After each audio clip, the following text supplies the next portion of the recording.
Ladies and gentlemen, Park to Prem is back. Yesterday we had the job and today we kick things off with our brand new job. Of course, if you didn't see yesterday's video where we did our job hunting, I slated some badges, got linked with the Watford job, you won't know that we're at Rugby Town. You do know that now. Spoilers. You should go watch yesterday's video if you haven't already seen it. Yes, of course, we have landed a job here in the Northern Premier League Division 1 Midlands here at Rugby. Media prediction of 12th, a newly promoted team from the 9th tier to the 8th tier. They sacked their manager. The caretakers come in and turn the ship around a little bit. We need to initiate full steering lock and hopefully navigate towards the playoffs.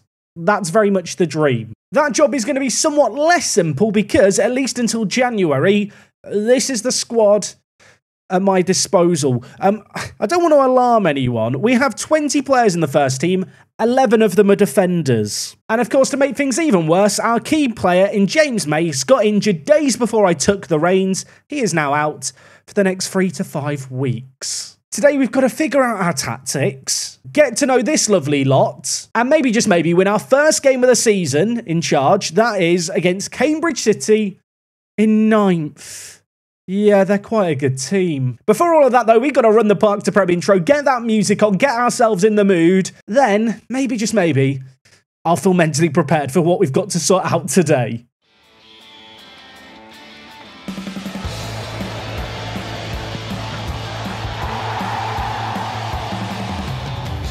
Yes, folks, how is it going? Welcome back to episode number 1 of Park to Prem here with Rugby Town in FM24. We have been hired as manager, and today, like I've already, there's lots to do. In order to help feed the algorithm before we get into things today, I'll make a deal with you. If this video gets 3,000 likes, we will do the rare, elusive, work the space weekend Let's Play upload. Of course, normally I only upload on weekdays. If you want that bonus upload, 3,000 likes on this video in the first 24 hours, and we'll make it happen. Before we dive into the first team, we need to think about the important thing, the supporters. Here is the state of play. 75 season ticket holders, 642 social media followers. Doesn't sound that impressive, does it? 0% corporate fans here. We don't do corporate here at Rugby Town. And our supporters, they hate Bedworth United and Nuneaton, brother. They want us to forge a higher reputation than Bedworth United. Maybe that's the ultimate aim of this save game. Right now, they're second in our division. Supporters' aims are one thing, board aims something slightly different. The board this year want a top half finish. That is something that I gave them some assurances towards. There are 20 teams in the division, so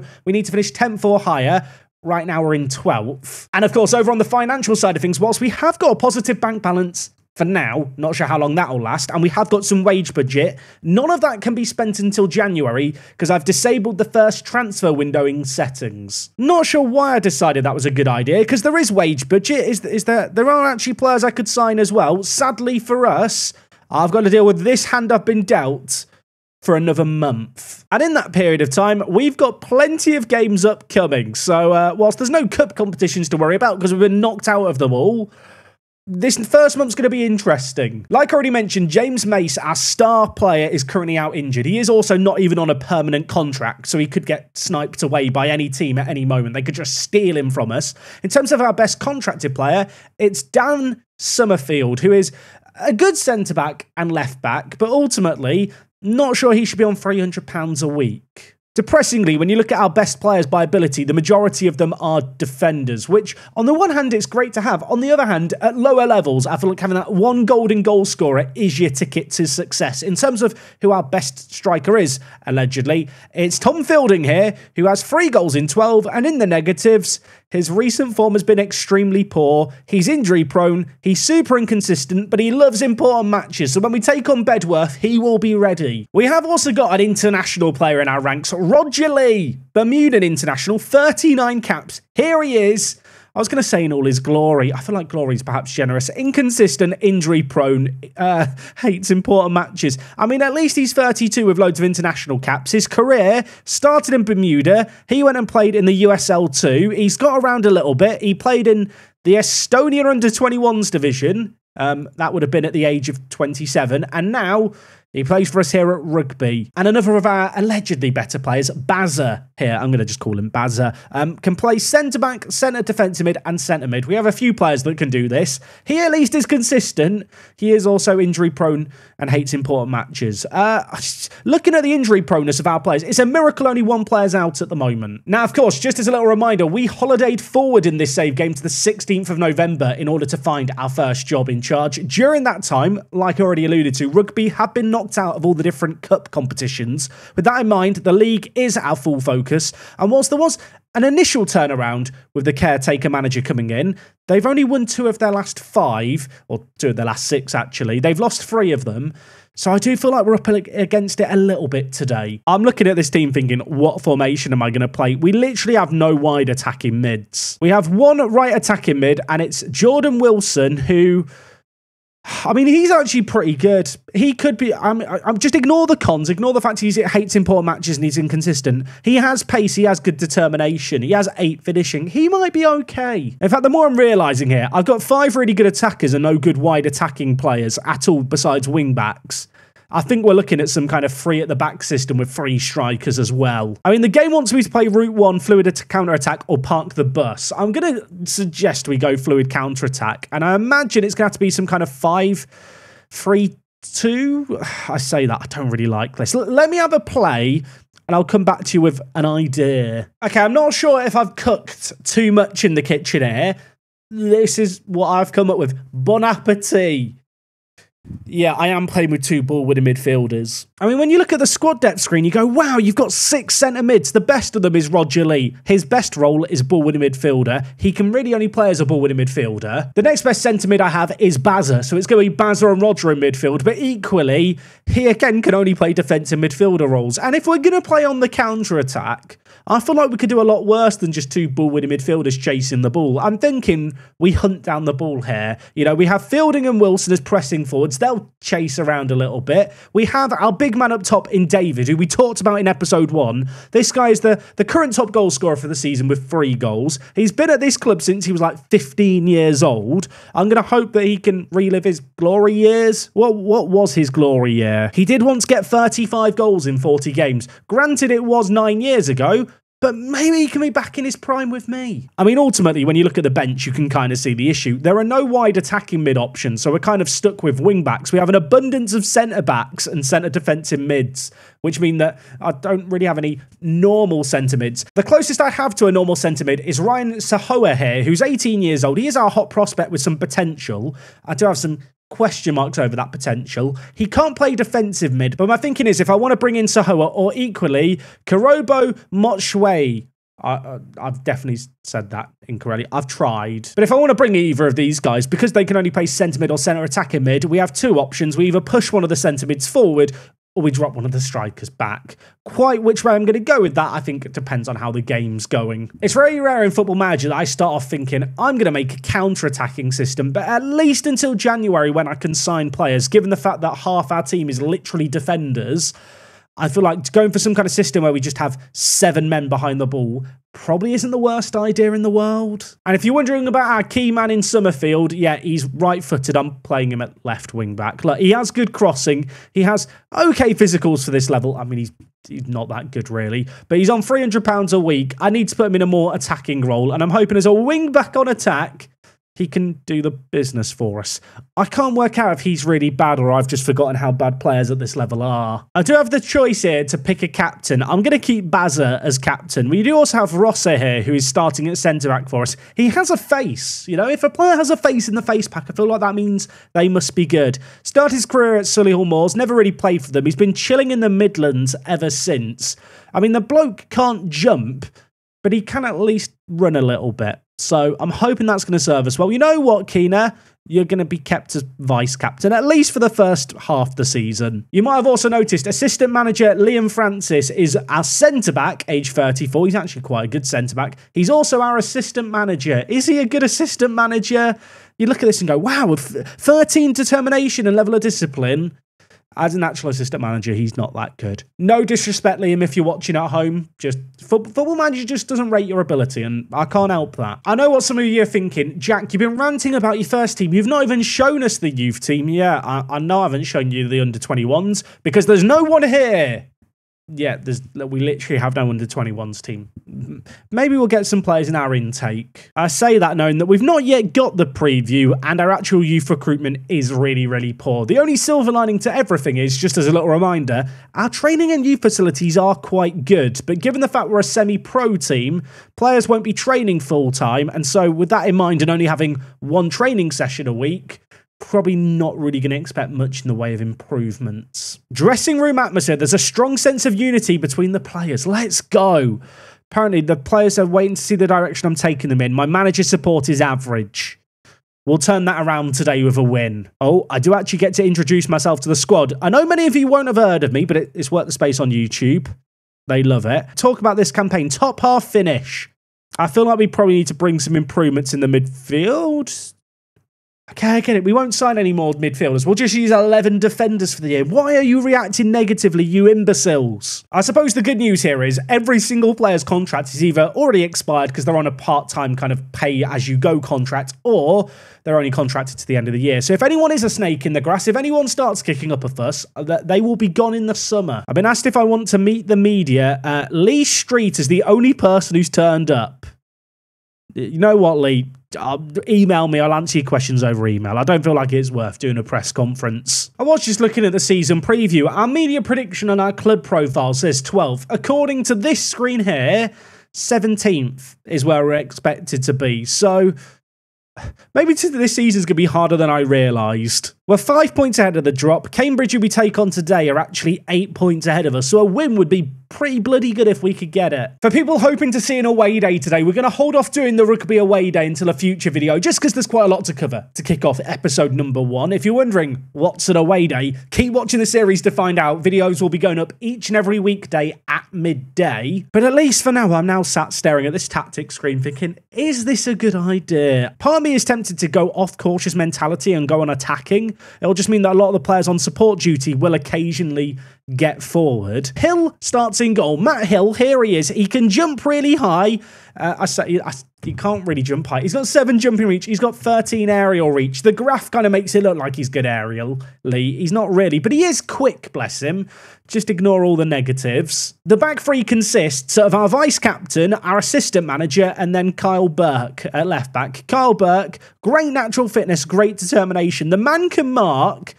Again, like a lot of our centre-backs, though, no ability in the air. In the midfield, we've got Lee and Bazza, the two ball-winning midfielders, the two terriers, alongside Summerfield, debatably our best player. He's earning the most, so I'm expecting fireworks from him. Out on the right-hand side, we've got Luke English, who, again, is kind of determined and can run fast. His cons are... Every player in our team has inconsistency. How can I expect to get any success here? And in the final third, we're just going to stick all our strikers on the pitch and hope they do something. We've got Tom Fielding playing as a pressing forward on support. I do feel like this is a role that he can do well if you ignore his work rate, teamwork, strength, bravery, and a few other things. It makes the most of his ability to run. The other pressing forward that we're going to go with, perhaps slightly better suited to it, is Jordan Wilson. This guy, again, has really good determination, some good physicals, slightly better mentals across the board. I actually quite like the look of Tom here. And up top, leading the line, we have got David. David, he's been here forever. He's rugby through and through. He's our top goal scorer, I believe, at the moment with 3 goals. He's got 3 in the league, 6 in all competitions. Sounds better, doesn't it? I'm going to hope that David scores goals. Otherwise, we really are going to be in trouble. But he's got 11 finishing. Anyway, that's a rundown of the lineup. I want to sit here and go, I'm prepared, I'm ready. I have no idea what we're about to witness. I don't know about anyone else. There's a giddy excitement when you first do your first home game at a new club that you've never seen in the 3D match engine before and you get to see it all laid out. Also, what are these camera angles and stuff? Excuse me a moment. I know someone will ask, I play on the TV camera, lowest height, max zoom, key highlights, 1 notch up. That's how I play Football Manager. I mean, let's just enjoy the stadium for what it is. Look at it. Look at the Beautiful trees. The trees are really nice, aren't they, in this year's Football Manager? Lovely trees. Packed audience as well for today's first game. Why are we playing in red as the home team? Am I right to be confused? We're on the attack, mind you. Summerfield. I thought we were about to have the dream start. The keeper saved it. Oh, look at that. Gazebo in the corner. Plastic deck chairs behind the wall. Don't get a good view of the pitch from over there, but it's a thing. I mean, the gazebo, that's a throwback to the first ever Park to Prem. Maybe that's a good omen going forward. I mean, look, at the very least, we created a really good chance with our first shot of the game within a minute. That might be a distant memory if they score here. They've got a man called Broccoli over the ball. Is he going to put it in? No. I was getting ready to do some kind of broccoli pun. Okay, Battersby with the ball for them. Throws it inside to Broccoli. Can he get into the box? He pulls the trigger. It's blocked. Cotton, Hood. Cotton turns his man. We've got players in the middle, but Broccoli is there. And, well, we've been unable to stem the bleeding of shots on our goal. And they find themselves ahead. I don't want to question our defending here. We've got 3 centre-backs and 2 defensive mids. How has one of the 2 men in the middle won that ball there? That is... I mean, we've got 3 players within 3 yards of the players who score. Could the keeper have done better? I'm throwing everyone under the bus immediately. Let's remain rational. I realised I tried to do a pun involving stem for broccoli. Do broccolis have stem? Is that what you call that bit on a broccoli? No idea. Okay, there's 3 minutes left of the half. Good news, we're having loads of shots. Bad news, not seen any of them as highlights. So make of that what you will. It's 1-0 at the break. Not going to throw a water bottle. I am going to get shouty. In times like these, it's about thrashing your hands and saying, what was that? And they all loved it. Okay, look, we've got a throw-in on the near side. We've been working on our throw-in routines for the matter of weeks. The ball's at the edge of the box. Fitz Harris, Summerfield, shot from range, hits the crossbar, Fielding's under it, keeper punches it over. I mean, at least we've created something. I have to say, loving the houses. The trees are making me irrationally angry in the distance. David, put a good ball in. Francis hits the woodwork, rebound. He kicks it at the defender. You imbecile. We still have the ball, though. English. What can you do? Skips past his man, floats it in. They head it away. I mean, the pressure is mounting 5 minutes into this half. I'm looking at Fielding and Burke on bookings and playing poorly, thinking, have I got subs to bring on? We've got Edwin here, Dutch player. We have a Dutch player. He looks interesting. You know what, Edwin? I trust you. You're left-footed. You're going to come on for Fielding. Elsewhere, Carl Burke has been poor today. Good news, loads of centre-back. I was going to say loads of centre-back options. I don't really have centre-back options. I can move one of the centre-backs back and bring in Rico Taylor. Fantastic picture on Rico Taylor. Can play a variety of positions. I think what we'll do is we'll move Lee back and then we're going to bring in my new favourite man, Rico Taylor. Didn't acknowledge it a second ago. Look at his technicals. 1 penalty taken, 1 long throws, 2 first touch. How do you play as a professional footballer with 2 for first touch? Okay, 2 subs made. If you were wondering, we're allowed 3 subs in this division from 7 players on the bench. We've got Edwin on the pitch. He's the man with a plan. Although we might have some defending to do first here. Hood whips in. Davis was lurking away at the back post. We've got it away. Now can we spring the trap? We've done a good job of creating opportunities in this game. There's just been a bit of a lack of end product, but maybe that's going to change here. Taylor in the wide area. Options inside. Lays it back to English, the right wing back. Across to Fitz Harris. He lays it to Summerfield. The £300 man. Summerfield, what can you do? On his weaker foot, crosses it in. Edwin the Dutchman scores. It's 1-1. I question the fact that Summerfield was on £300 a week. The man's got 8 crossing. I think he crossed this with his weaker left foot. Wasn't exactly the most complicated of balls, but it's led to a goal. I think he's worth every penny. We'll pay him £300 for another year. We've had 20 shots on target in this game, an XG of 2.72, and yet they're on the attack. It's Broccoli again. It's my worst nightmare. Broccoli. It's headed away, but only as far as Davis. Edge of the box, could pull the trigger. Lays it to Rigby. Parr now with it for them. Back with Rigby. Parr not enjoying this. We've got so many men back, but they scored from a similar position before, although... Oh, David, playing through. Wilson, there's options to your left. There's options to your right. He picks out Taylor. What can Taylor do? There's an option inside. He goes on his own and he's an absolute imbecile. That nearly at the corner flag. Rico Taylor with his 2 first touch. I brought him on thinking his name was going to be up in lights and then he delivered that. Not ideal, but you know what? We're going to go again. He's in there making a tackle, Rico. I'll let him off. Now with Lee, Mr. Taylor, Francis. Taylor is so scared to take a first touch with his 2 first touch. He just passes it first time every time. English, the right back, the number 2. Can you do it for me? There's 3 players in the middle. Wilson, tackled. David, shot, blocked, deflected. Welch saves it. And somehow it's still 1-1, but now we've got another corner. David. He's been here since he was 12. I'm going to say that every time we see him and just make his age lower every time. He's really weighing up his options. There's players here, there, and everywhere.